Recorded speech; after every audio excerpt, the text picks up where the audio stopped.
Welcome to the Slop Temple. We pray this video helps. You start by locating every compromised corrugation and deciding the repair size. Get onto the roof only when wind is below 10 mph. Secure your harness and position a stable ladder. Once positioned, clear loose rust and flaking paint with a wire brush, then wipe with solvent to remove oil and dirt so the patch will bond. Make sure to remove old sealant and loosen screws. Replacing fasteners is part of the fix. Mark the area for cutting and patch sizing before moving to the next step. You now fabricate a patch that matches the corrugation profile and thickness.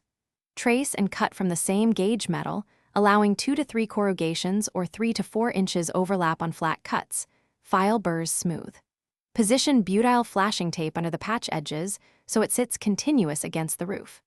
Pre-drill screw holes through the patch and existing decking, 1/2 inch from edges, and fasten with neoprene washer screws spaced about 8-12 inches. Finally, bead elastomeric sealant over. Once the patch is fastened and sealed, sand any rough sealant edges and coat exposed metal with a rust-inhibiting primer, then match the finish coat to the roof to protect against UV and corrosion.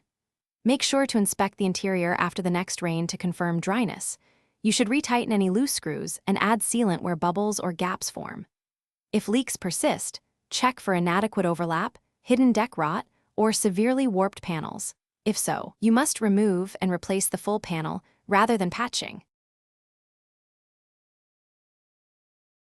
Thanks for watching. Consider subscribing if we helped you.